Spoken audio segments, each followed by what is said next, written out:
Bonjour tout le monde.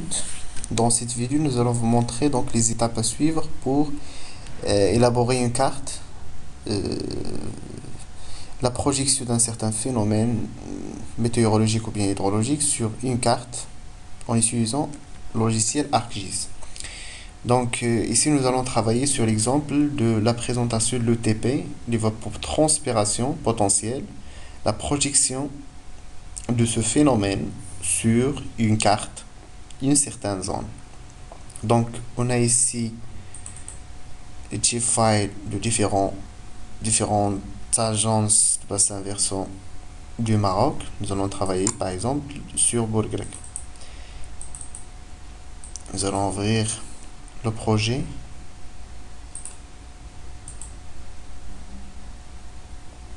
Ici, pour le calcul de l'ETP, l'évapotranspiration potentielle,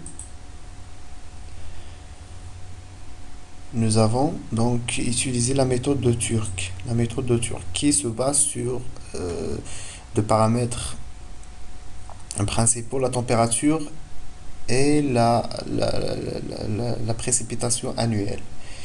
Donc, ces informations sont tirées à partir du site Global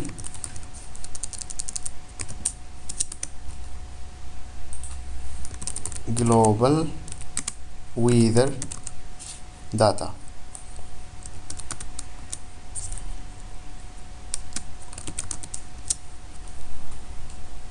Et voilà. C'est un site gratuit, donc là on délimite la zone désirée et puis on sélectionne, on couche les informations dont on aura besoin. Par exemple ici seulement la température, la précipitation, puis on inscrit notre adresse email, généré CSV, donc généralement c'est un fichier qu'on envoie par boîte email, puis on ouvre. On pourra ouvrir ces fichiers-là CSV par Excel, on va faire quelques modifications et voilà, on a différents points qu'on a limités par la zone. Le fichier après toutes les modifications et tout calcul fait, on obtient le fichier de cette manière-là. Voilà, on a par exemple ici 44 stations avec les coordonnées géographiques, la longitude et la latitude, avec l'élévation et la valeur OTP qu'on a calculé avec la méthode de Turc en se basant sur la température et la précipitation annuelle. Notre intérêt maintenant, c'est de projeter ces points-là sur notre file, c'est le bassin ou bien l'agence, la limite de la zone d'action de l'agence du bassin versant Bourgrek. Voilà, c'est la première chose à connaître, c'est le système de projection de ce file sur la carte. Voilà, c'est la limite, c'est l'élément qui s'affiche sur la carte. Un clic droit, propriété pour connaître le système de projection. Voilà, General, Display, Source. Sur l'onglet Source, il y a les coordonnées de projection. Africa Lambert Conformal Conic. C'est l'utilisé au Maroc. C'est généralement Merchiche. Merchiche qui contient aussi plusieurs zones. Ici, on n'a pas XY, mais on doit choisir donc projeter par les coordonnées sur les systèmes de projection conformal conique. Là, il y a un site de conversion, un site universel qui s'appelle TWCC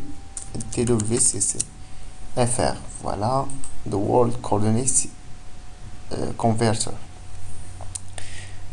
Là, on inscrit les coordonnées géographiques de l'VGS 84 et puis on fait la conversion ici sur la zone Maroc, c'est Merchiche, voilà, Maroc. On est sur Lambert Nord. Puis donc après la conversion de tous les points, longitude, latitude, on obtient ce fichier là. Et voilà. Nous allons maintenant projeter ces points sur la carte. Donc file, add data, add xy data, Et voilà, on va accéder au fichier. Le fichier, il est sur le bureau, donc XY Turc 2006. C'est pour l'année 2006. Turc add. Voilà, on va entrer maintenant, choisir la valeur ou bien le choix ici c'est X. X field, Y field c'est Y. Z, on n'en aura pas besoin, donc pas la peine. Et si on a la projection, le système de projection doit être le même que le système avec lequel elle a été projeté le chip file du bassin, la limite de la zone du bassin versant. Bourgreb. Si le même, ici, l'Africa Lambert conforme connecte parce que c'est déjà fait, sinon on fait IDET et on choisit ce système là. Donc, cette fenêtre elle est où? Peut-être on l'a perdu. Donc, encore une fois, add data, c'est la même feuille et OK. Voilà, les points sont projetés, on va les agrandir. En rouge, un size plus grand. Et voilà, les points s'affichent sur la carte. Maintenant, nous avons le TP à chaque point, 44 points. Et sur chaque point, il y a le TP. Mais notre objectif, c'est de savoir sur chaque point, même s'il est loin des points qui sont affichés, donc sur chaque point, on veut connaître la valeur estimée de l'évapotranspiration. Donc on va utiliser une méthode utilisée en jeu statistique, c'est ce qu'on appelle le crijage, QAG. Donc il suffit de activer toutes les extensions ici, ils sont déjà activées. Customize toolbars, Geostatistical Analyze. Voilà, il y a une barre qui s'affiche. Geostatistical Analyze, il y a celle-là, donc cette barre-là. Geostatistical Wizard, voilà les méthodes d'interpolation. Nous allons choisir le clijage. On se base, voilà les données à entrer. Sur quel fichier nous allons nous baser? Si la feuille turque 2006, c'est celle qui contient les points, le fichier Excel. Sur quelles données nous allons donc nous baser pour faire l'interpolation sur le TP? Voilà, next. Pardon, nous allons voir la méthode, c'est le type que déjà utilisé. On va prendre le simple avec le type d'erreur d'estimation d'erreur prédiction. Next, next, next, finish. OK. Et voilà, c'est la zone là qui est colorée, que présente. D'après cette légende là, nous allons voir ici. Donc pour chaque point, il y a une valeur de l'ETP. Donc, pour rendre le clijage plus convenable, un double clic ou bien un clic droit, propriété. Donc le display, c'est pour modifier la transparence du clijage. De cet élément là affiché, c'est parce que ici le réseau hydrographique, la limite du bassin de l'agence, il est caché. Pour rendre donc ce clijage là plus transparent, nous allons prendre par exemple 30% appliqué. Et voilà, maintenant nous pouvons voir ce qui est en arrière. L'extension, c'est pour qu'il pourra, donc pour que le clijage donc puisse couvrir toute la zone. On va choisir dans Extends la limite de la zone d'action de la hache appliquée. Et voilà. Également pour les valeurs ici, on a par exemple les fourchettes, si 1, 2, 3, 4, 5, 6, 7, si 10. Nous allons changer sur symbole JAI, nous allons changer. Classify, ici nous avons 10 classes. Ça va le rendre par exemple seulement 6. Seulement 6. OK. Aussi la forme du nombre utilisé, nous pourrons la changer, le format donc numérique. Pas la peine de mettre des décimaux, number of decimal places, on met 0 ici. OK, appliquer. Voilà, nous allons cacher les points, projeter. pour ne pas perturber donc la carte. Et voilà, c'est la carte élaborée. Maintenant, nous sommes en train de travailler toujours sur ArcGIS, donc avec différentes méthodes d'analyse. Nous allons passer à l'autre étape de élaboration de la carte. Ici, il y a un petit bouton, Layout View. Nous sommes sur Data View. Maintenant, Layout View. Et voilà, c'est ce qui s'affiche. Donc voilà, nous allons utiliser cette barre, ce zoom là, pour pouvoir donc bien cadrer notre carte. Et voilà.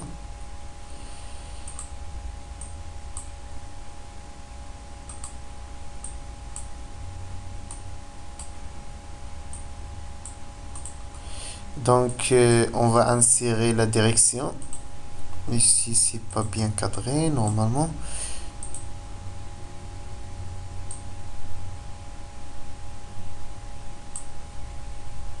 D'accord, ça marche. Donc insert the north row. Ici c'est pour montrer le nord. On va le mettre dans ce coin. Et le titre, title. Ici c'est déjà écrit ETP, bassin grec. Nous pourrons changer ça, un double clic. Et voilà, si ETP AVH pour grec, donc de 2006, entre parenthèses par exemple, le turc, c'est-à-dire on a utilisé la méthode de turc. Si nous pourrons changer donc mise en forme.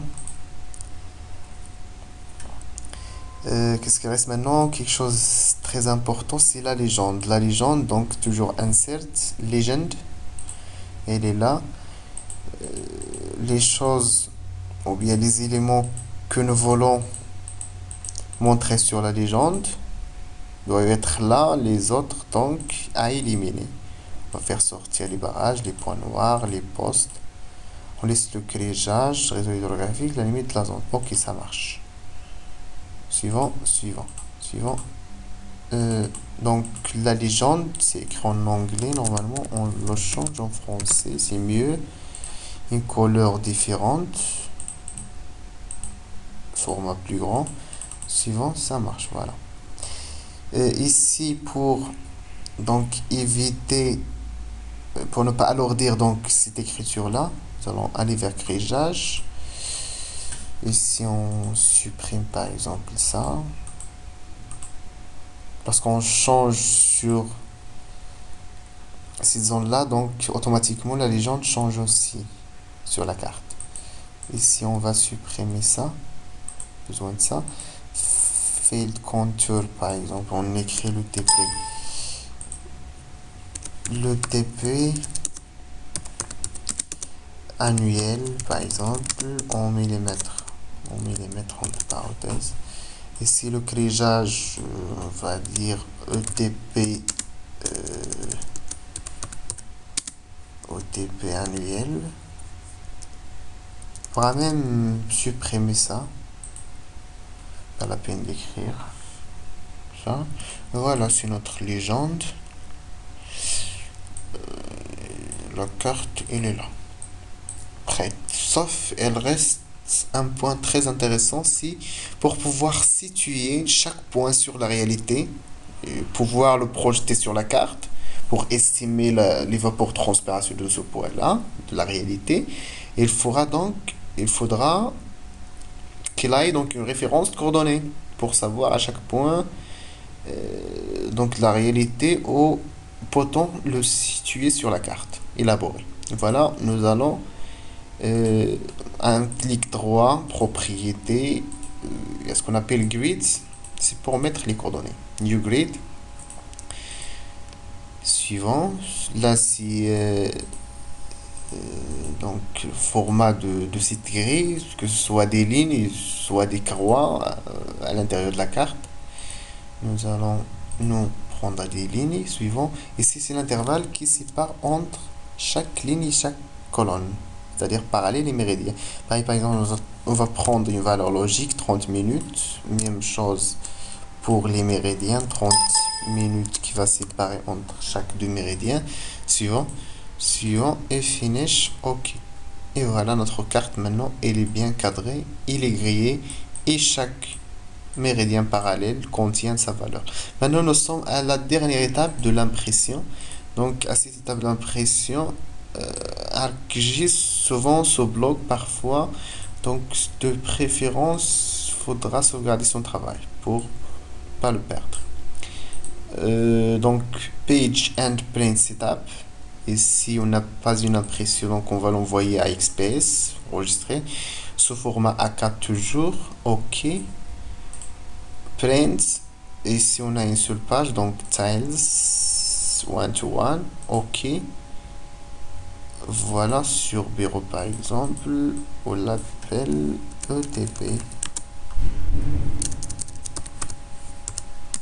2006. RBH, OK. Et voilà sur notre bureau donc, la carte élaborée. Voilà, avec différentes valeurs. Pour chaque zone maintenant, nous pourrons faire une estimation, savoir la valeur de l'ETP à cette agence-là en 2006. On commence maintenant l'exploitation de cette carte. Merci de votre attention, bon courage, à très bientôt.